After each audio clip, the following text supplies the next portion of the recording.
The story of week 3, without question, is Daniel Jones. Now, I have a lot to say about this because I have a lot of good, a lot of bad, but I'm going to start off with the good. And I'm going to preface this by saying this when I do give my criticism of Daniel Jones. For people saying I don't support Daniel Jones, do me a favor, go back to my podcast last October. I happened to do a draft special, and I said, here's a quarterback that I think could be a very good quarterback in the NFL draft, and his name was Daniel Jones from Duke. I did a whole episode on how I thought he would be a great quarterback prospect with his size, his mobility, coming from a pro-style system at Duke, and being a 3-year starter. I said that he would be a first-round pick before people even had him on the draft radar. And even during the draft process last year, I said he was going to likely be a top 15 pick. People didn't believe me, and he goes number 6 overall. So for people that are going to say I'm critical of Daniel Jones, get your facts straight. I have been a bigger Daniel Jones supporter, and I've been on Daniel Jones probably before anyone.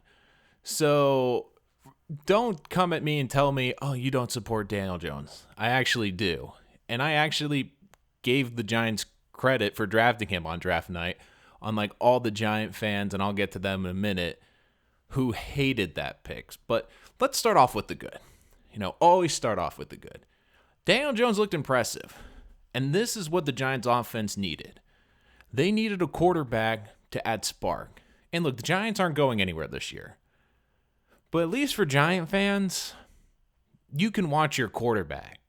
This is what has been more frustrating for Jet fans. This isn't the fact that they're losing. It's the fact that they're not seeing Sam Darnold in this offense not even move and not be able to function.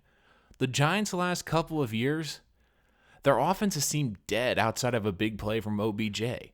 Now we see some life. We see some mobility. We see some more action. And this offense, it looks completely different.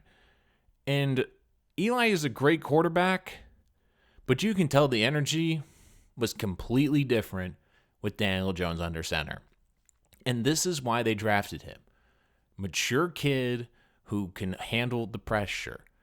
I talked with Daniel Jones's roommate from training camp, and I talked to him this summer. I said, how is he handling the pressure of New York? Because I said, look, I really like this kid, but is it getting to him? Because Giant fans have booed him. Don't forget they booed him when they show him on the Jumbotron at Yankee Stadium. He's like, listen, he is so focused. He's in the zone.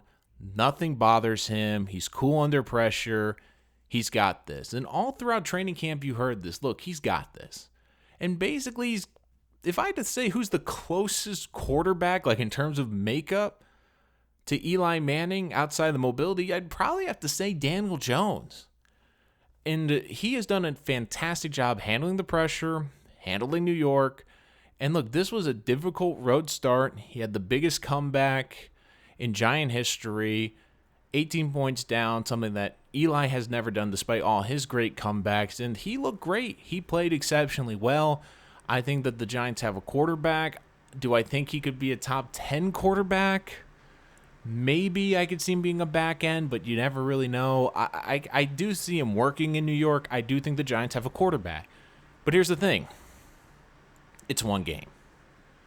It's one game. And I know we love to overreact, especially with the NFL, because guess what? The games are all on the weekend. It's one game a week. There's only 16 games a season. The NFL is the most overreaction show, and look, I'm guilty of it. That's part of what I do. We have to give a reaction to what we see. And I thought about this watching that game. As great as Daniel Jones was, I said, man, Tampa Bay just choked this game away.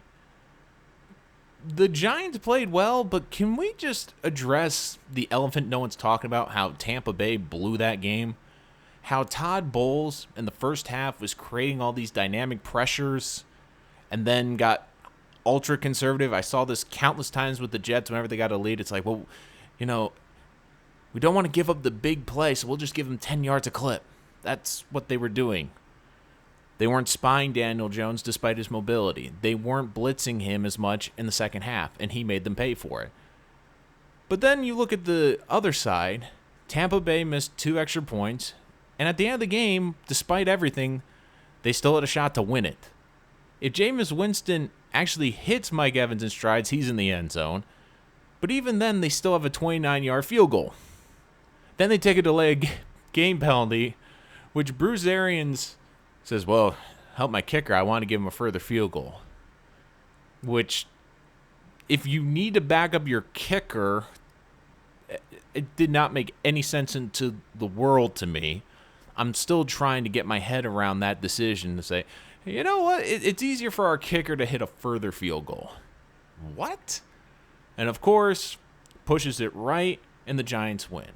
And that's the thing about the NFL.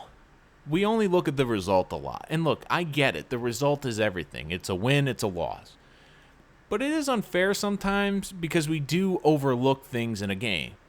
For example, when the Eagles won the Super Bowl, we didn't look at that Tom Brady threw for 500 yards, and that was probably the best game we've ever seen Tom Brady play. But he lost. Then last year, Tom Brady probably played his worst Super Bowl ever, and he got the win. So much is wrapped up in wins and losses that we forget sometimes the story of the game, and to me, that was more of a Tampa choke. And look, the Giants made plays. You have to give this offense credit. But Tampa got ultra-conservative offensively, ran the football, didn't take shots down the field, forgot that Mike Evans basically couldn't be stopped in this game until the final drive. So for all the Giant fans saying that this was an incredible victory, and it was, can we at least acknowledge a little bit? Tampa really choked that one. I mean, they really choked that game away. And then finally, I want to get to this because it's driving me nuts. All the Giant fans now love Daniel Jones after one game. It's only one game, guys. Can we at least give the kid 8 games? I mean, I seem to remember that most Giant fans and most Giant members in the media, most people in the media who are in love with Daniel Jones this week, did you notice how they were all forgetting how they talked about all their hatred of that draft pick? I guarantee you all those guys giving praise, go back and look at Twitter, go back and look at their videos. They killed the Giants for drafting this kid. And I said, look, it's a little high, but it's their quarterback. If they feel he's the right quarterback, you do whatever and you go get him. And everyone in the media was like, oh, the Giants, they took a quarterback at 6. That's too high. Daniel Jones, that's too high to pick him. Daniel Jones is playing. Daniel Jones is playing well. And I understand it's only one game. I liked what I saw in that first game. But I got to see more of it before we anoint him the next great quarterback. We've seen a lot of quarterbacks have one great games. We saw one of them have a great game in Arizona. The Carolina Panthers quarterback threw for 4 touchdowns. Do I think he's going to be the long-term starter there? Maybe this year, but I don't know long-term. We got to see more. Defenses have to adapt. Now people have film on him in an actual game. What adjustments will they make? But meanwhile, if you're Dave Gettleman or you're Pat Shurmur, got a little bit of a smile today. Because if he works out and at least he plays all the season, guess what? You have a job next season. And that's the big thing for those two. But I do find it funny that all the Giant fans are swooning over Daniel Jones. And I guarantee you, go look at their Twitter, go look at their video. They're the same people that absolutely killed this kid on draft night. But I also will say this, give the kid a little bit of a chance. But so far, I think Daniel Jones is going to work just because of his makeup. Do I think he might be similar to Eli. Eli was never the gaudiest stat guy in the league. He was never really one of those guys when you mentioned top 10 quarterbacks that you really put in that discussion. He was right on the verge on the outside. I can see Daniel Jones doing that. I can see them being competitive with him, putting a decent offense around him. And look, main thing is Giants, you want to be competitive. You haven't been competitive the last 5 years. And now you have an opportunity to do that. So that's the biggest thing you take from Dan Jones is, hey, we have hope. And that's what you want when you draft this kid. You wanted hope. There's a lot of things this weekend. I think we're overblowing some of the Tampa Bay game. I think a lot of that was on Tampa Bay. I think we're putting a little bit of the cart before the horse, as always. But I do like what I see. I do think Daniel Jones has a bright future. And I've been on this kid for over a year, and I thought he would work in the NFL. And so far, through one game, he looks pretty good. And that's the biggest thing you wanted. When you drafted him, you wanted hope. And guess what? For the first time in a long time, the New York Football Giants have hope.